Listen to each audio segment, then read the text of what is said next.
Good afternoon. I welcome everybody to another lecture in the lecture series in Baha'i Studies, which is a collaboration between the Department of Middle Eastern History at the University of Haifa and the Baha'i World Center. And we are very thankful to our friends from the Baha'i World Center that have managed to facilitate and convince our lecturer today to come and privilege us with two lectures. Yes, one was yesterday, which was not a Baha'i one. Don't go like this. He's already complaining. And today is the lecture in the Baha'i lecture series.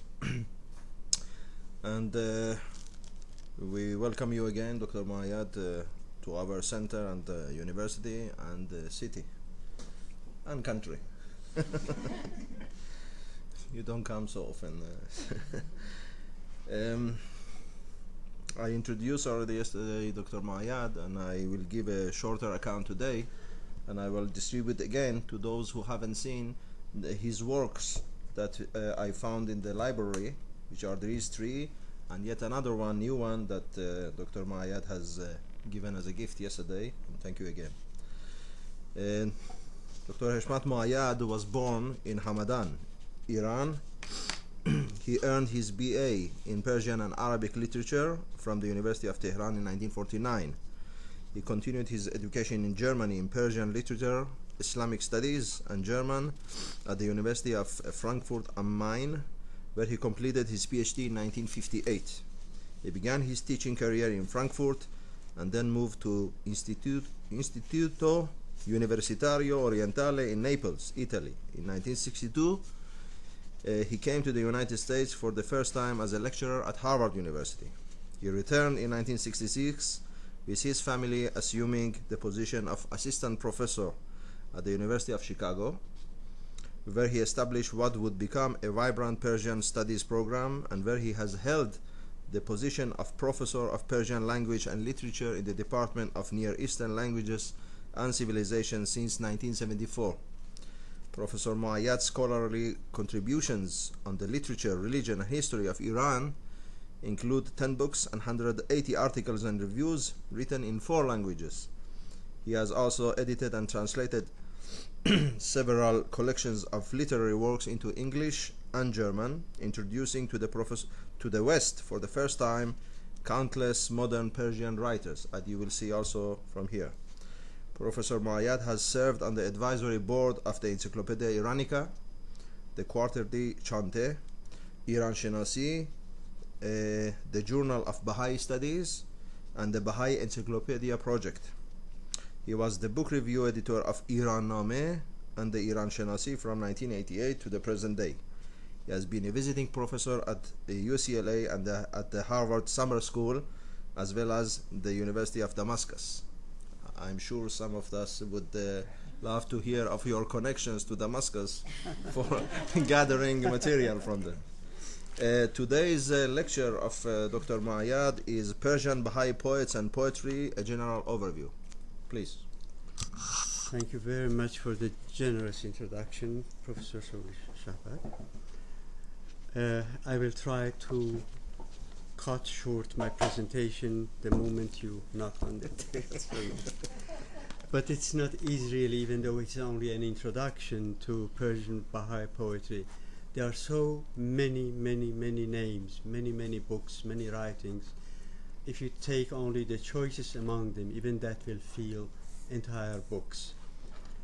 Nevertheless, so I have tried to do as much as I can.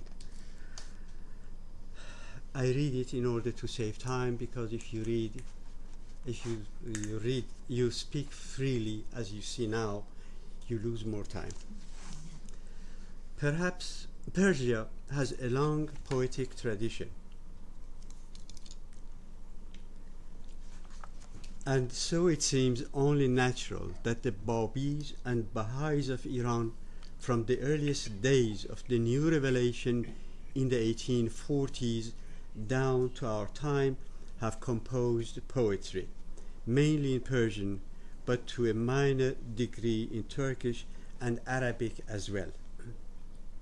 Many of these poets have written poetry on Baha'i and non-Baha'i themes.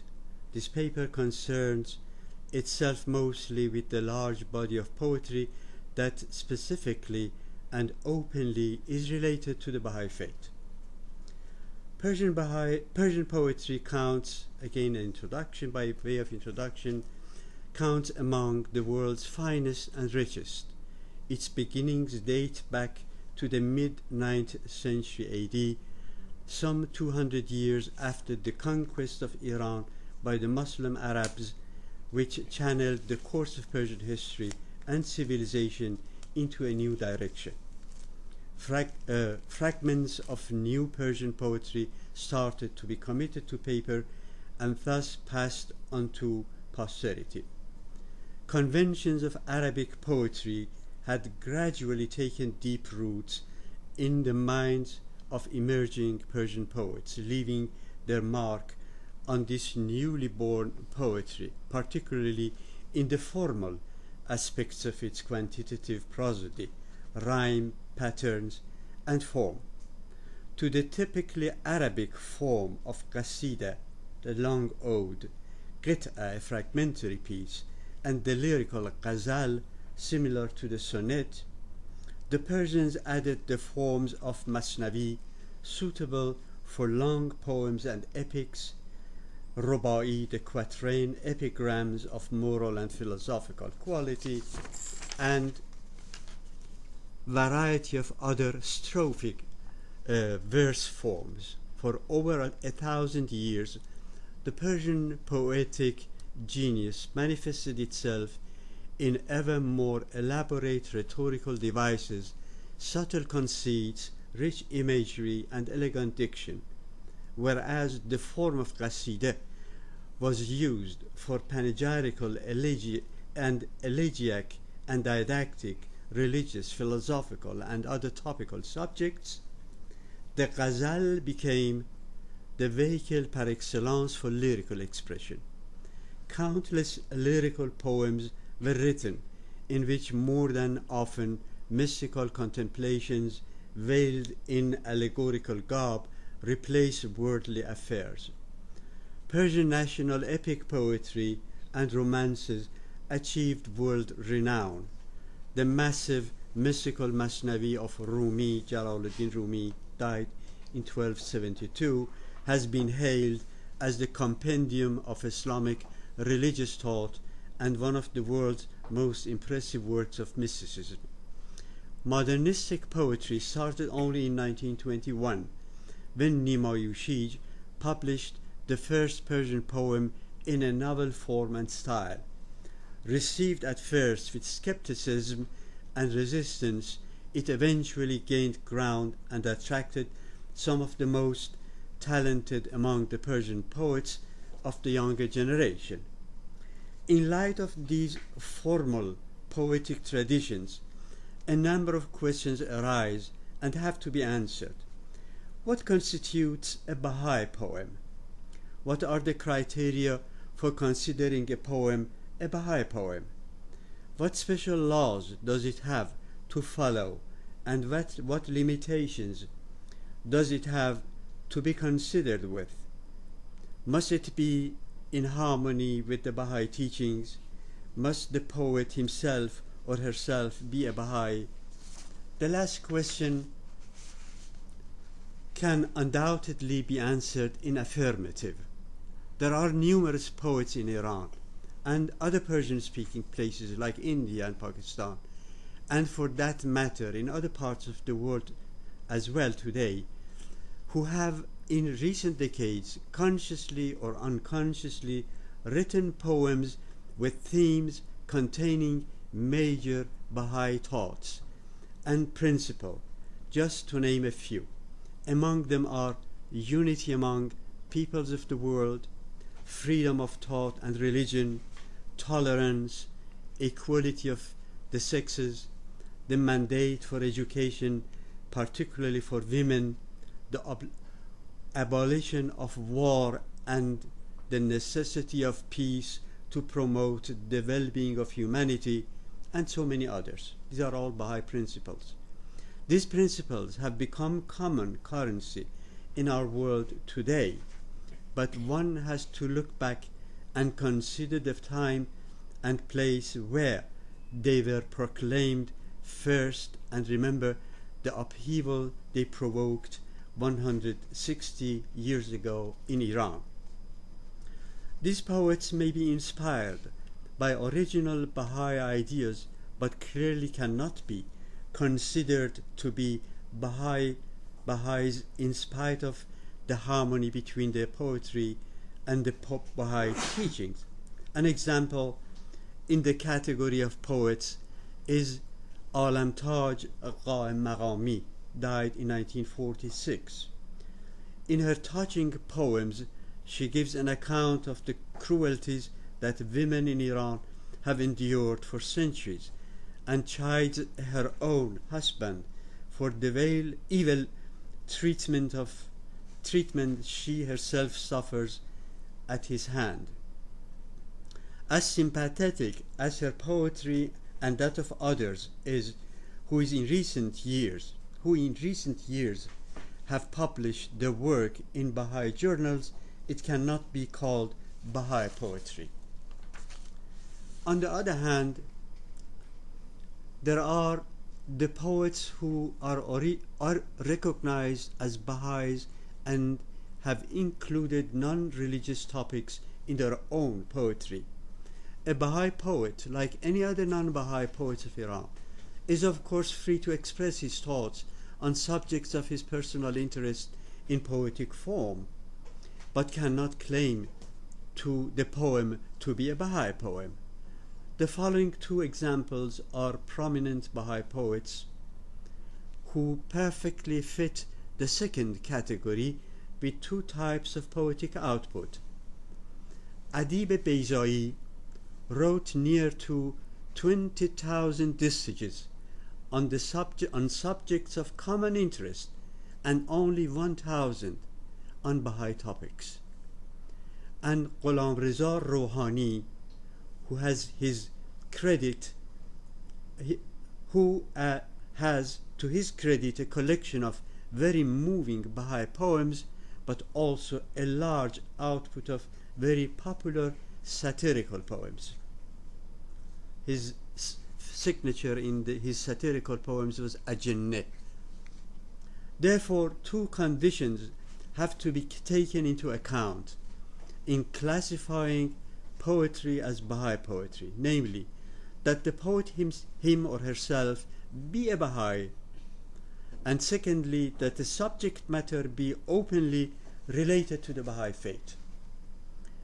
Both criteria and the lack of objectivity on the part of academics as a result of the general hostile attitude towards the new religion and its followers have led the exclusion of Baha'i poets and their poetry from all historical studies written by non-Baha'i Iranian authors, even though several of these poets are prominent and known beyond the Iranian Baha'i community. The community of scholars and Muslim literati has rarely acknowledged them, and only seldom are they mentioned in Western studies. E.G. Brown of Cambridge University is the exception and the most prominent and the deepest knowledgeable European scholar who studied the relevant original and secondary sources in Persian and Arabic. Baha'is themselves have made attempts to remedy this situation, but were not always successful. Only fairly recently the tide seems to begin to turn. Once scholars begin to take note, Persian Baha'i poetry and its history must undergo rigorous scholarly analysis by applying standards of literary criticism. One should look at the linguistics, the aesthetics, value, meter, rhyme and monorhyme, metaphors, proverbs, adaptations. More importantly, the contents should be separated into distinct categories and analyzed. Religious and spiritual aspects, praise and prayer, advice and argumentation, memorialization and hagiography, love, nature, and many other things. The Bahá'í movement, bursting onto the religious and social landscape of Iran in 1844, prepared the way for the Bahá'í era and opened a new and completely fresh chapter in the history of Persian literature. This new religious movement spread through the country like wildfire within a short span of time and attracted thousands and thousands of followers from all walks of life, from all over Iran. Among them have been many poetically talented women and men. They wrote their poems in celebration of the new movement and the start of a new religious dispensation, expressing their faith in the prophetic claim of the young Sayyid Ali Muhammad of Shiraz, called the Bab, and Mirza Hussein Ali, the founder of the Baha'i faith, titled Baha'u'llah. Thus, the content of Persian Baha'i poetry is exclusively religious and has a sacred quality to it. Its substance is conceived as the expression of facts and feelings related to the history and teachings of the new religion and saturated with love and absolute devotion for the founders of Babi and Baha'i faith. The lives and personalities of Baha'u'llah and Abdul Baha, his son, and to a lesser extent the Bab and Shoghi Effendi, are the focal points and animating sources of inspiration for all Baha'i poets. Furthermore, the episodes connected with the sufferings and martyrdom of thousands of believers, the festivals of Rizwan and Nowruz, the New Year, and other holidays of the Baha'i calendar, occasions such as Abdul Baha's travels to the West, the assumption of the guardianship by the youthful Shoghi Effendi in 1921, the centenary celebration in 1944, poets' impressions while encountering one of the central figures of the faith at a pilgrimage, outbreaks of persecutions. These and many more similarly religious topics are commemorated or celebrated in thousands of poems of various forms and lengths. A number of poets have versified the entire length of Babi Baha'i history or episode thereof. Others have lent their talents to a versification of Baha'i proofs and, increasing in our time, to the fundamental verities of the Baha'i faith and its principles of unity, peace, and love. Perhaps the largest number of Baha'i poems present a religious lyricism in the fashion of the classical Persian ghazal or in slightly modified forms using the same metaphors and imagery. Few of the poets employ highly erudite vocabulary.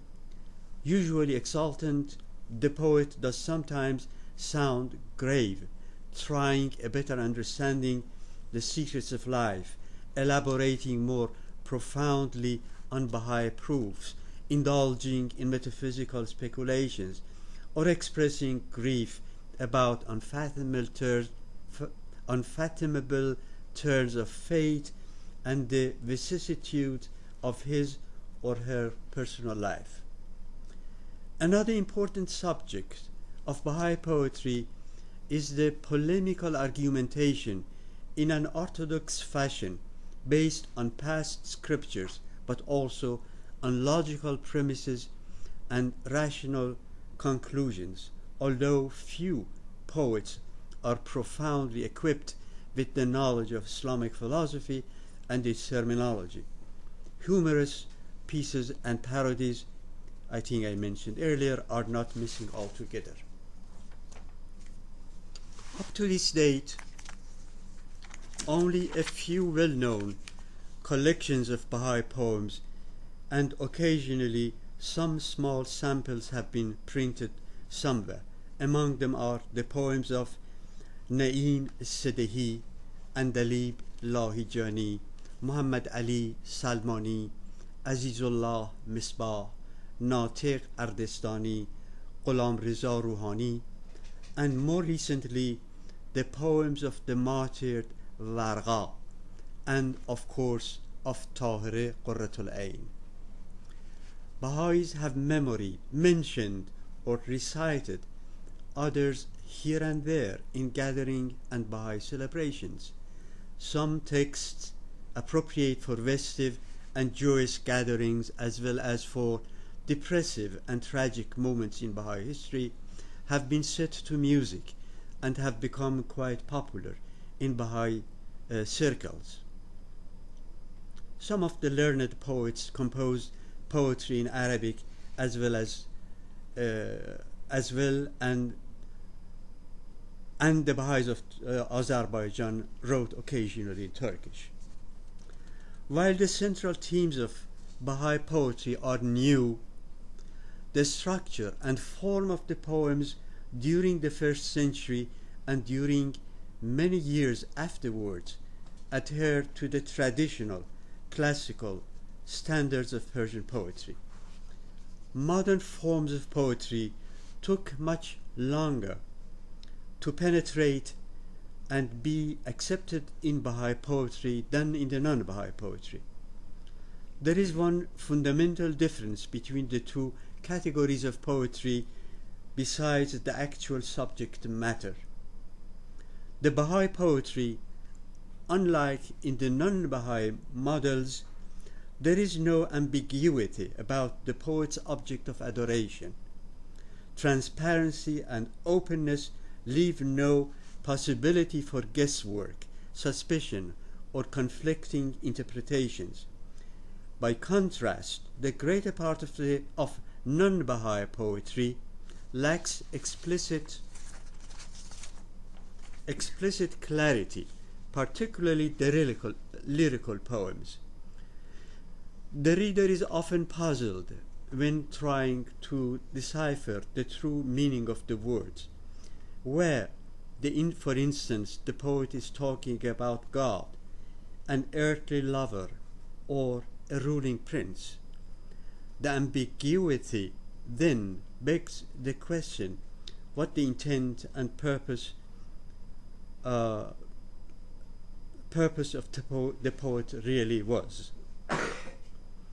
In the earliest period of Persian poetry, however, ambiguity did not exist. The reader would clearly understand, for example, that the Qasida of Unsuri were in praise of Sultan Mahmud of Ghazna, and the ones of Nasir Khosrow dealt with Ismaili doctrines. In the initial lyrical part of the Qasida of a poet like Farrukhi of Sistan, there was no room for interpretation. With the introduction and growing influence of mystical ideas, vagueness and equivocation found their way into Persian poetry. Clarity of the poetic message declined. It reached a point where the reader could no longer be certain as to the poet's purpose in all those lyrical descriptions, whether, for instance, the meanings of the lamentations of separation are the same as Maulana expresses them in the first 18 lines of his Masnavi, or earthly attachments, or justified Ohadi I don't mention. There are other poets like the 12th century Shirin Maghribi, Shah Ni'matullah Wali of Kerman, who lived a century before Hafiz. They all leave no doubt about the spiritual connotations in their poems. The lyrical poems of Attar and Maulana express nothing but mystical feelings. Hafiz was a philosophical and liberal mentality. His ghazals, with their dazzling qualities, sparkle like diamonds no matter how you turn them.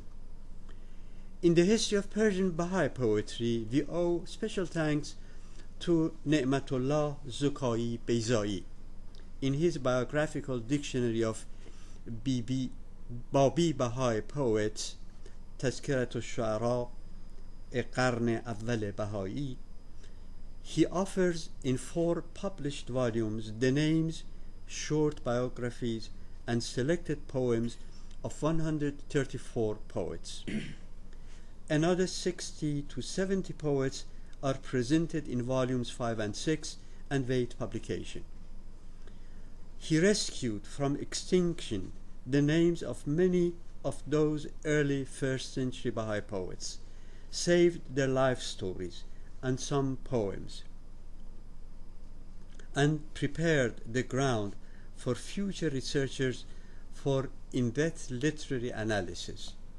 A cursory glance at the biographies of these poets yields interesting insights valuable for a sociological study of the Iranian Baha'i community. Most of the poets originate in Muslim families. Others come from Zoroastrian and Jewish backgrounds.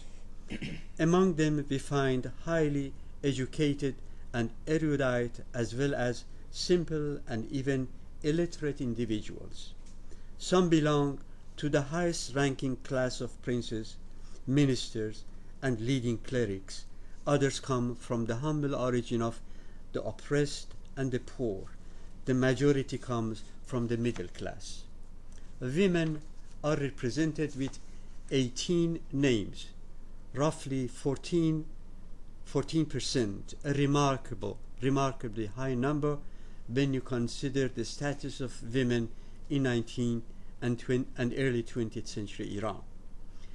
The biographies of these women reveal colorful models of courage, alertness, and spiritual independence, eager to learn and ready to sacrifice everything for their exalted ideals. Unfortunately, the number of the earliest poems that have survived is small. Of those remnants that Beyzai found, there were quite a few written on tiny scraps of paper. Many of the early poets lived in dire circumstances, sometimes homeless, often traveling or fleeing, and only rarely found the peace of mind and place to write poetry, leave alone conscious efforts of preserving their poems. Most of their voices have either been lost or destroyed in the turmoil of killing and plunderings during merciless persecutions, or in the silence of prison cells, and so never reached our ears. Some of the actual poems may have escaped destruction and may be hidden in some unknown corners, and so far never had a chance to be published and evaluated by scholars. There could be more than one poet out there whose traces might yet be discovered in Baha'i as well as in non-Baha'i sources. Before turning to a few of the Baha'i poets, 2 figures deserve to be named. One for his strong sympathies with the Baha'i faith, and the other for being an undeclared Baha'i.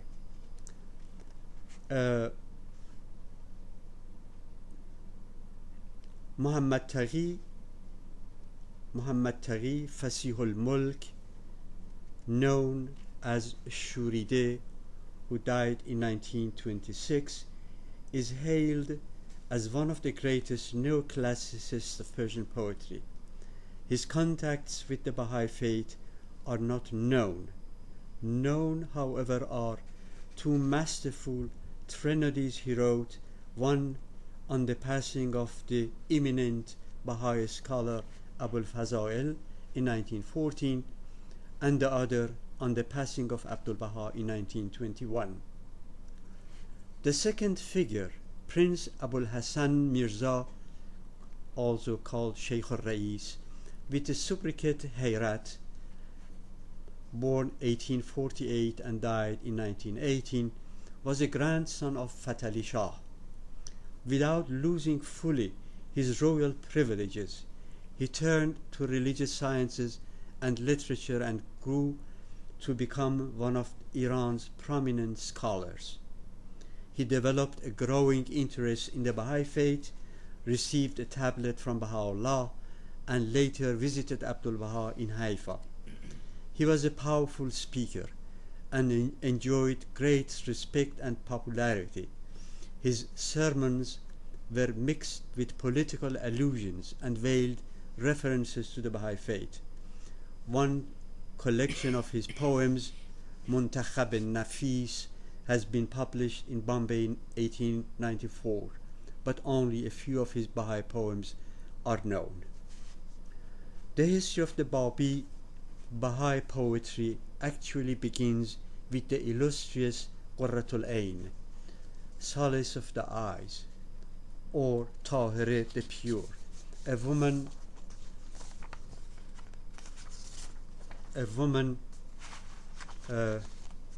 attracted the attention, who attracted the attention of East and West more than anyone else in the 165 years of the existence of the Baha'i faith. She was born and raised in Qazvin, the daughter of one of the city's leading clergymen and wife of another.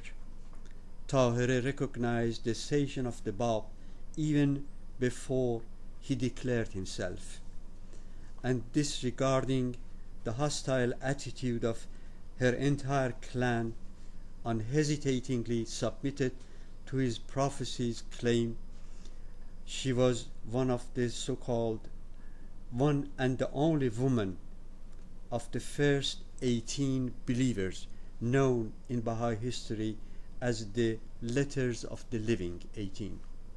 Huruf Hay is Hay and Ya are 18. That's why they are called letters of the living. We have it in the Jewish tradition as a Chai, which is the Chai, same. yes. A detailed description of her short life is beyond the scope of this presentation. Highly educated and equipped with sharp analytical mind, Tahira also displayed an extraordinary poetic talent.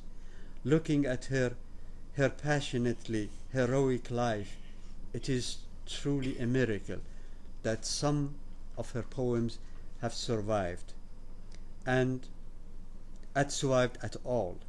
During the last 60 years, they have been published and translated in many languages. Tahiris herself did not assign titles to her poems. Some translators have done so for identification's sake. One of her most well-known poems opens with the following line and will give you a flavor of her gifts. That is Gar in Persian, of course. Then the rest I will read it in English. The Persian words used by her are Gar betoftadam nazar.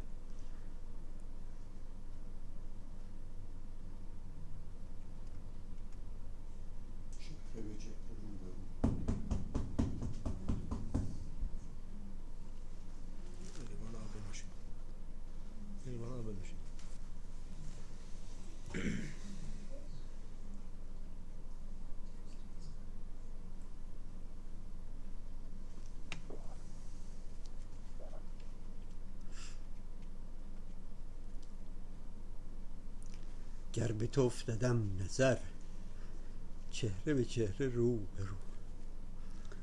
Translated by Farzaneh Milani, scholar who is not a Baha'i. That is her translation. I would explain all my grief, dot by dot, point by point. If heart to heart we talk. Would you read this, please? I try to be.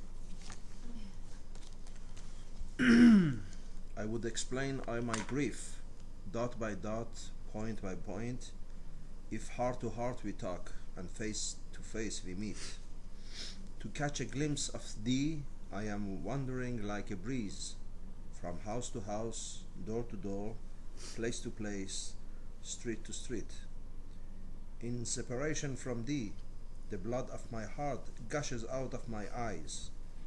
In torrent after torrent, river after river, wave after wave, stream after stream.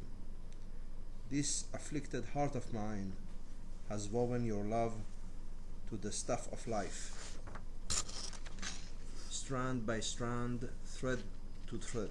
Thank you very much. I beg all of you pardon for not being able. Tahir's close personal acquaintance with Baha'u'llah, supported by her clear vision of the mysteries of divine revelation rapidly unfolding before her eyes, had convinced her of the true identity of Baha'u'llah. Her intuitive knowledge of his, that's Baha'u'llah's supreme rank, appears expressed in her poems. Even the few remaining fragments show poetic tenderness and sensibility combined with the lofty high-mindedness of a great scholar. In recent years, in the West, she has become an icon for the scholars in women and gender studies, where she is considered a trailblazer and promoter of women's rights and freedom. She certainly deserves both of these accolades, but to separate her from her newfound faith and passionate belief in the necessity of a new world order would be misreading Tahireh and thus creating a skewed understanding of her personality and historical role. There is a vast body of literature on Tahireh in Eastern and Western languages. In the West, a number of articles have appeared in recent years, mostly in English.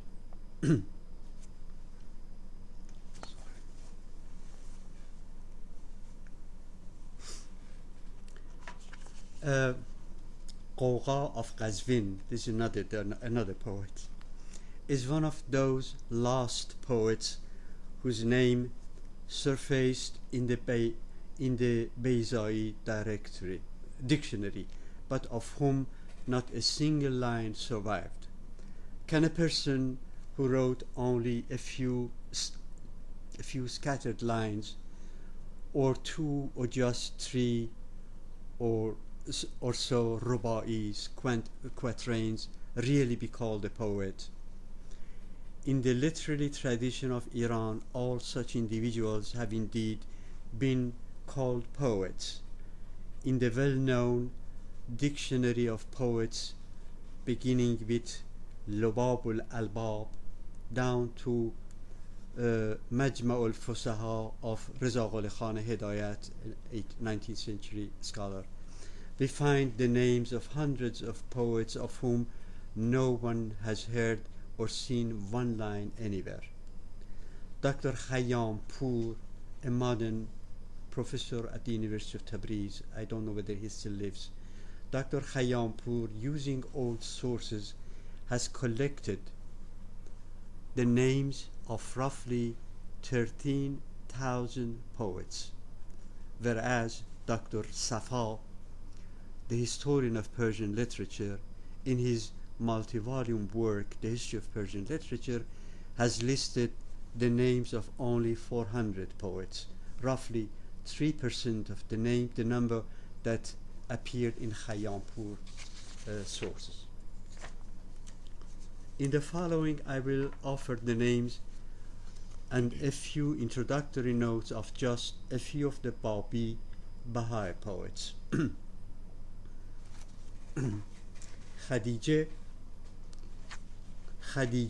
Kashieh, a noteworthy example of the originally lost poets, is a fascinating woman who, according to the Muslim author Ahmad Divan Beg Shirazi in his book Hadiqat al-Shu'ara, after listening to the words of the Bab from behind a closed door one night in Kashan, when the Bab was on his way being transferred Isfahan, Kashan, and finally to Azerbaijan, and they're killed.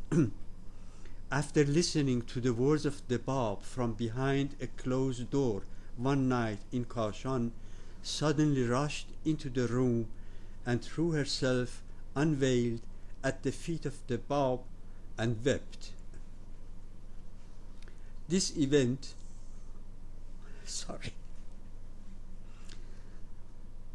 occurred in 1845, when the Bab was on his way to Azerbaijan from his banishment in Isfahan, and Khadijeh later got married. Khadijeh later got married and spent all her money on the helpless Babis. And Divan Beg writes now, that's in 1879, he writes in 1879, she lives with her husband in perfect harmony, patient and grateful for her poverty, and very much respected by the Babis, respectively the Baha'is. She is literate and writes poems, and her poems are beautiful, except for two small fragments. None of her poems have survived. Divan Beg then cites 8 lines of one of her poems and the following 3 passages. That is my translation. O soul, leave this body, grow and move beyond this world of contingency. Become what human imagination cannot envision. Hold the heart, the Sinai of revelation.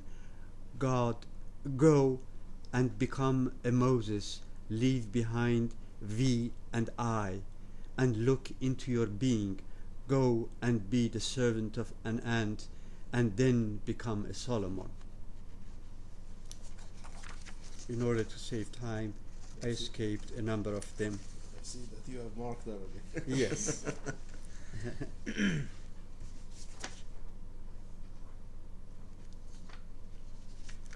She probably met him again in Adrianople, that lady, the Khadijah of Baha'u'llah surnamed her Warqat al-Rizwan, the Nightingale of Paradise.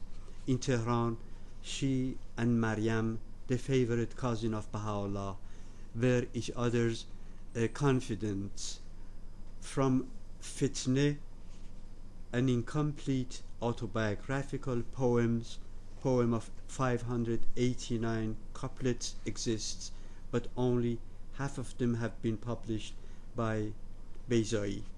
It begins, it's my translation, take your flight, O moth of love, reach the burning flame of love, fly, O moth, separated from him, so you reach his light, fly, O selfless, in love of the beloved, where else would your heart and soul find rest?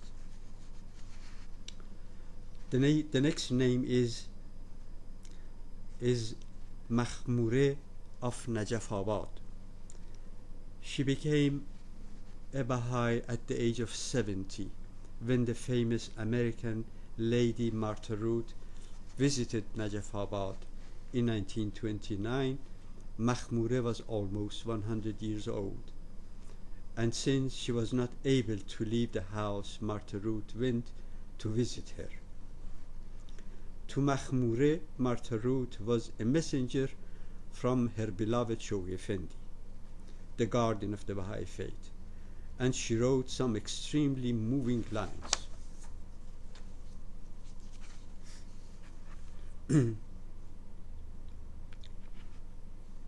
I think I leave some of it. Abul Hassan Mirza, Sheikh al-Rais, with the pen name Hayrat, died in 1918, like Fitna, another member of the Qajar family who accepted the new faith, a fact that many Iranian authors and scholars deny based on his high standing within the Qajar family and his position at court. He was a grandson of Fath Ali Shah and a well-known political figure in the last decades of the Qajar family. Without losing fully his royal privileges, he turned to religious sciences and literature and grew to become one of Iran's most prominent scholars. He developed a growing interest in the Baha'i faith, received a tablet from Baha'u'llah, and later visited Abdul Baha in Haifa. He was a powerful speaker and enjoyed great respect and popularity.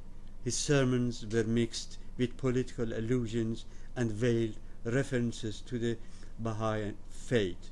Like his speeches, his poems encapsulate his real message in the cover of multi-layered meanings.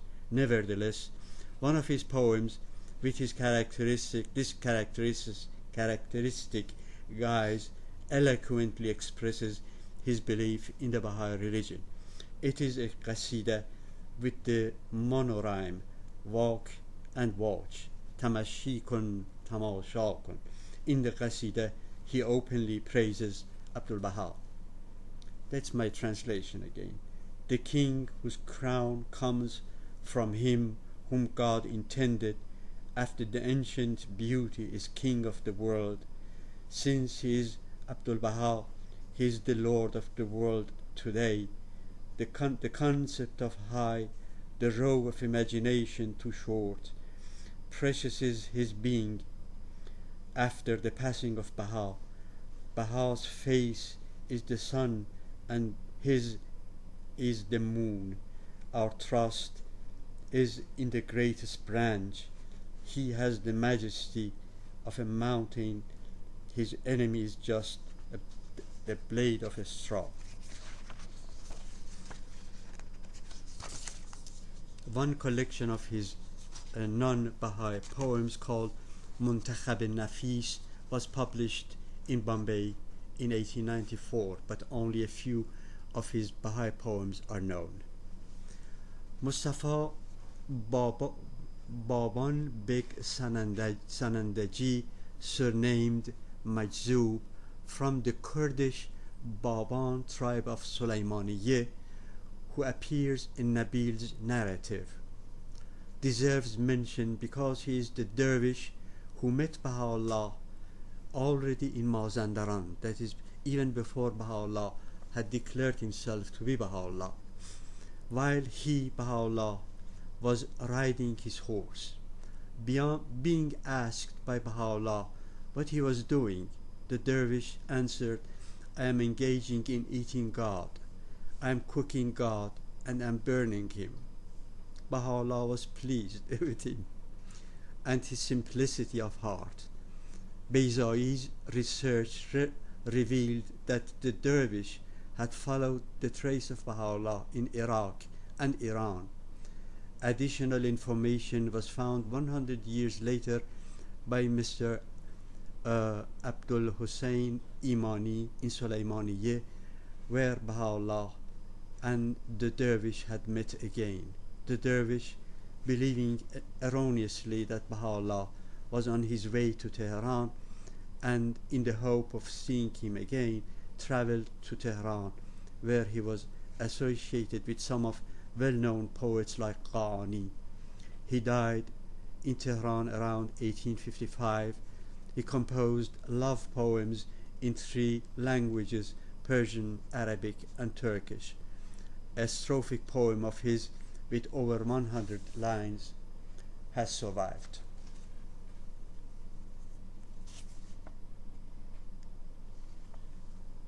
I think I'd rather leave them another of them. Nabil Zarandi, I should mention, Mullah Muhammad, 1831 to 1892, was a most gifted, colorful figure who constantly traveled throughout the lands to accomplish historic missions on behalf of Baha'u'llah. Often, while staying in a place for a few days, he would commit episodes of Baha'i history to verse. The collection of his poems is estimated to amount to 10,000 distiches in all forms. Nabil's boundless love led him to utter ecstatic expressions which nurtured the misunderstandings of people such as E.G. Browne about the station of Baha'u'llah in his work Materials for the Study of the Bahá'í Religion. Of his poems, apart from samples of various books, only a Masnavi, which is the sketchy description of selected events of the early history of the Baha'i faith, was published in Egypt in 1924. Vargha Ali Muhammad, martyred in 1896 together with his 12-year-old son, Ruhullah, reflects the high standards of his exemplary personality and deep perception of the new manifestation, offering thrilling words of exaltation and love for Baha'u'llah and Abdul Baha. His style of writing is lucid and enjoyable, and yet learned and salient in quality. This gentleman, Mr. Vargha, his great-great-grandson, Dr. Ali Muhammad Vargha, was living here in Haifa for a large number of years, and I think only 2 or 3 years ago he died. Pardon me? He died last year. He died last year only, yeah, I was mistaken, yes. He was a professor in Iran, came here to serve and stay here for his life. The name is here. Vargha Ali Muhammad, martyred in 1896 together with his 12-year-old son, Ruhullah, reflects the high standard of his exemplary personality and deep perception of the new manifestation. The printed collection of his poems of various forms,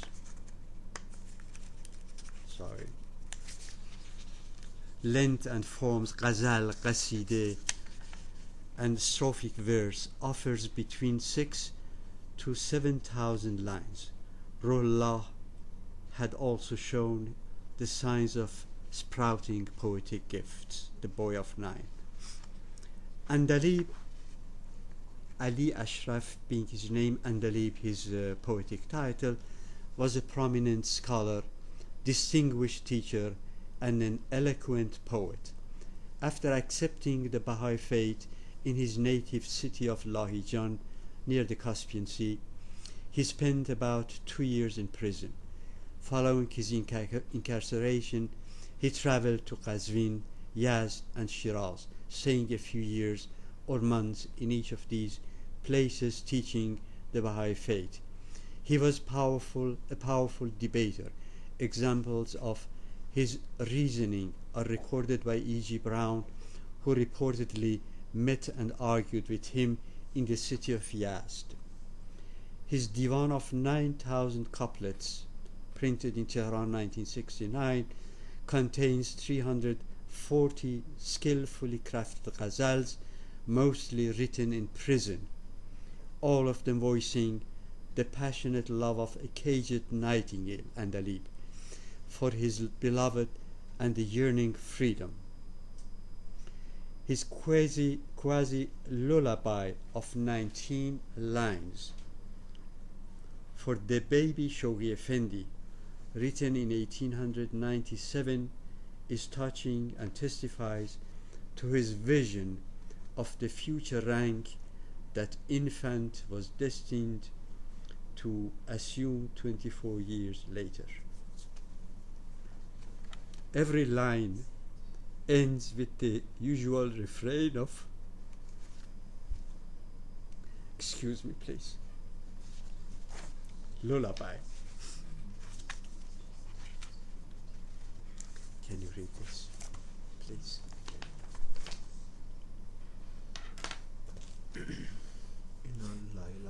Lie. For a child, when you Yes. put a baby to bed. To Yes.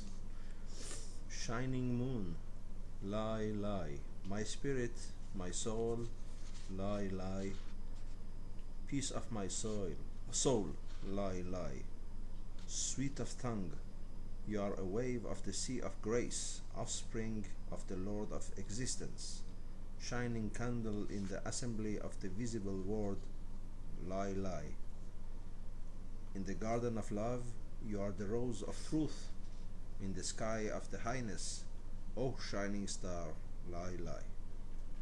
Thank you very much. This is for you.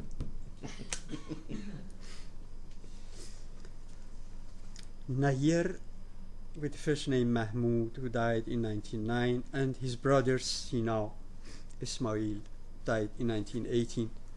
There were two brothers. They came from the village of Furushan near Isfahan. After embracing the Baha'i faith, both brothers lost their properties, went to jail, and were forced out of their home. They spent decades traveling and teaching, always together. Their poems are composed jointly and mostly carry both their names. Only the lyrical ghazals are written individually. Nayyar and Sina are among the most favored poets among the Persian Baha'is of Iran. Baha'is of Iran, of course. Their youngest sister, Faniye, died in 1916, likewise had poetic talent and wrote some verses.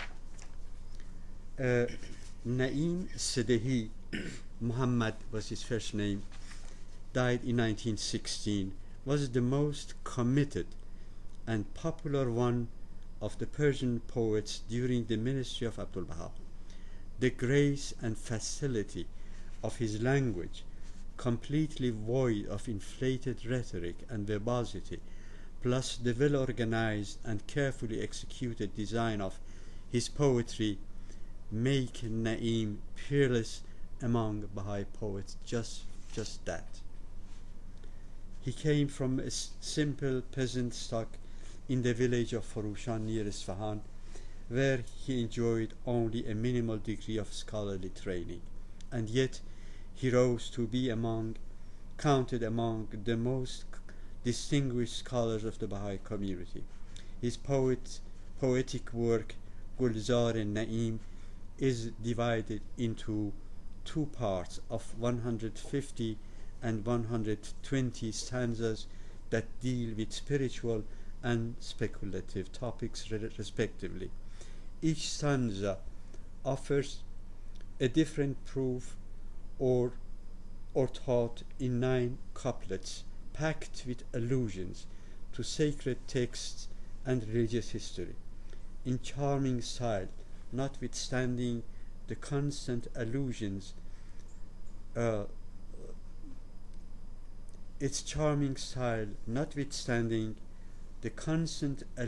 cannot be comprehended without the help of commentary.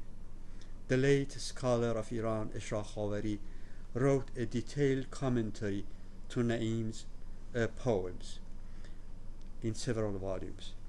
Naim's other poems include the contemplative Qasida Nuniyye, text and translations you find in Edward Brown's book, and the strophic poem celebrating spring and summer in summer times. Both poems end with the high-flown expression of love for Abdul Baha. I cannot withstand the temptation of reading a few lines of one of the poems typical for him. There's poor translation, of course. O people, we all are human beings. We are servants of one Creator. We are each other's sisters and brothers. We are all from one father and one mother. We share the same shape and form with each other. We stem from the same element and essence. No beast tears apart its kind. Why should we tear apart our human beings? We suffered from hostility for a long time. Let us enjoy the pleasure of friendship. We all live in one small abode.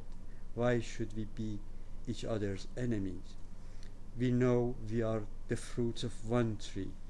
Only if we let not the oppressor mislead us. The Lord of the world has raised the cry. Prisoners are free, slaves are saved.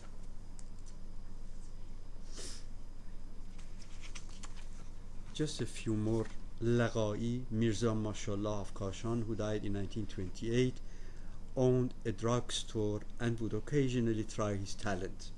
After becoming a Baha'i, he suffered great losses, was beaten, plundered, and driven out of his home. Resolved to serve his newfound faith, Lagha'i developed into a lifelong teacher and committed poet. Love of the faith and adoration for Abdul Baha were his favorite themes. Abdul Baha advised him to stop praising him in the extremist tone of his adoration. When Lagha'i did not follow the advice, Abdul Baha sent him an amusing tablet, jokingly threatening him with the proper punishment of bastinado if he did not obey. Thank you very much.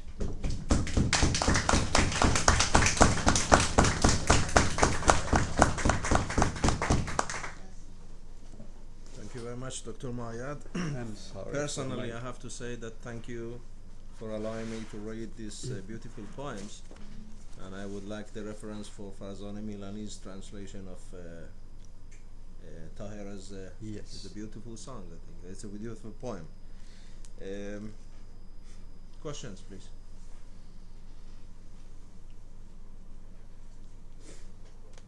Yes, Mr. Stephen Phelps. Thank you so much. I was wondering if you could comment briefly on the style and content of the poems written by Baha'u'llah himself and by Abdul Baha. The Baha'u'llah's poem is a small masnavi. He didn't really commit himself. He was not a poet and didn't want to write poetry. It's just a masnavi, a short masnavi. And the masnavi actually, the word masnavi denotes the quality, not the quality, the form of a poem, which every line is different from other forms of ghazal. Masnavi of Maulana, so many thousands of lines, only each rhyming in each single line. Now, Masnavi of Baha'u'llah is just a very short one, and to my knowledge, rarely, at least the young Baha'is, know that Masnavi and have read it. I don't know whether anyone is there here, perhaps Master Rafati, who can comment on that specific Masnavi a little more. Would you like to comment, Dr. Rafati? Well, as Masnavi of Baha'u'llah is about 315-16 verses, and the main purpose of probably writing the piece is to declare himself and to announce his station and to announce the new day of God and the changes. And because Masnavi was a very, very popular form of poetry and was very familiar among the Persians, he used this form to just express his declaration and his station. The piece is is a beautiful one, is a very strong one, is a solid piece that he has written, and of course he has written in Qasideh, for example, Ezri that is in the Arabic language, and it was a very long one, and he has also some ghazals here and there, but as Professor Moayyad said, Baha'u'llah has never claimed to be a poet. But what he has written and what he has survived from, because Ezri was probably more than 2,000 verses. 127 verses are now with us. It shows the connection that he wanted to make between his ideology and the current or common interest of the Persian society towards poetry. And at the same time, he was probably very often asked by the poets, and those who were interested in poetry asked him to write poetry, and that was a response of Baha'u'llah to the demand of the some of his followers and friends. I'm sorry. Thank you very much. Any other questions? Something about the children's book related to the Baha'i poetry? Whose book I did? Children's book. Children's book, if you can tell us something about it. Well, yes, Baha'i, the Baha'is in Iran had always, and have today again, the so-called Dars Akhlaq. On Friday in the morning they would meet a couple of hours and had books to bring them with history, teachings of the faith and such things for children, like kindergarten practically. And there were some perhaps poems written by this one or that one, simple things for children there. Nothing more. Yeah. I would like to ask, if I may, what is the state of academic research on Iranian Baha'i poetry, if at all, if there is anything done on this subject? Or is being done? On single... Because from what you have described here, it's yes. quite a rich Yes. variety of poems and poets. I don't know of any Baha'i or any scholar, Baha'i or non-Baha'i, who has written a dissertation or did a research on Baha'i poetry specifically. Individual scholars have done something, written articles or translated part of poems, but a research, the way you describe it, not known to me. No. Of course, we from the days of Brown was one Yes. who did a lot, but following Brown, in Europe, Babzani did some work on Baha'i scholarship and wrote himself. And perhaps there may be other Baha'is here and there, but published I know of none other than Brown, who was not a Baha'i, and Babzani, who was. I can go on with my question. From my, shall we say, infant knowledge of the Baha'i faith and history, I noticed that in relation to the Iranian, there would be the Qajar, Pahlavi, or the Islamic Republic, but Yes. I've noticed that when there is a person or institute which is of importance, and it is a Baha'i, they take it, adopt it as an Iranian, but they don't mention the Baha'i relation. I see it very much in the schools, for example. They talk of tarbiyat, but there's never mentioned that it's a Baha'i. I'm not talking in the in the Baha'i literature. I'm talking about non-Baha'i literature. Is it the same with the Baha'i poets? I mean, have they adopted some of the Baha'i poets and they claim them to be Iranians without mentioning their Baha'i? The one I know of is the most famous one, internationally, Qurratul Ayn Tahiri, the woman. Oh, yes, yes. The Muslims, there are individuals in the West particularly who claim that she was a Muslim and the Baha'i are lying to them. and they She have and even maybe Sheikh Rais as well in these yeah, two examples. Yeah. yes, but Tahrir is Sheikh Yeah. Rais. But as a poet, a really great poet, Tahrir, a unique person, they claim, some openly and shamelessly claim that she was not a Baha'i, even though everyone knows how she was killed, how brutally, in Buttfoot fashion, is open to the world, the life of Tahrir.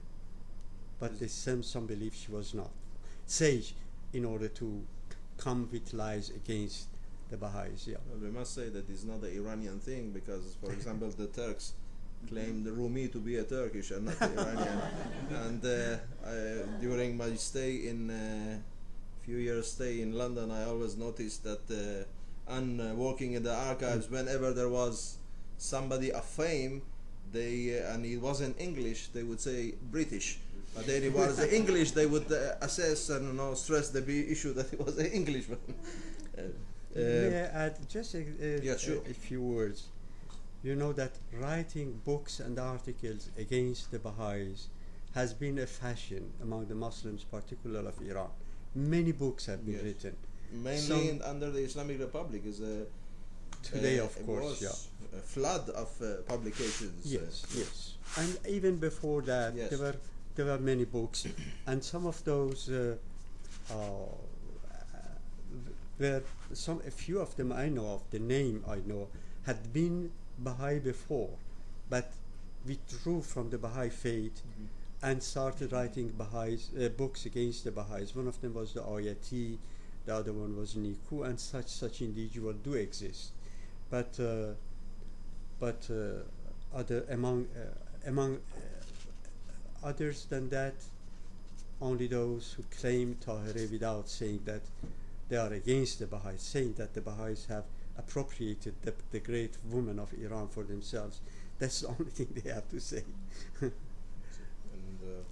my last question would be whether, in your view, Iranian Baha'i poetry has made a major contribution to Persian poetry. I mean, is it something that you would say without that this wouldn't develop in Persian poetry? I mean, for example, as they have contributions in the field of education or in the field of health. Yes, Bahá'í, as I guess I did mention, has written 4-volume books. Yes. 3 volumes have been printed so far. The volume 4 is ready to be published, and according to his son, who lives in Chicago with us, 2 more volumes are ready to be printed. These are the traditional tazkira books, just introducing poets one after the other, the name, the life, and samples of their poems. Yes. For example, the chapter or the article on Tahrir in the book of Bahá'í is perhaps the longest I know of in Persian. Any other questions? Well, I would like to thank you again for coming here and enriching us with Hafiz, Goethe, Persian Baha'i poetry and Persian poetry. And I say again personally for allowing me to read some beautiful poems. And it was a great pleasure having you here.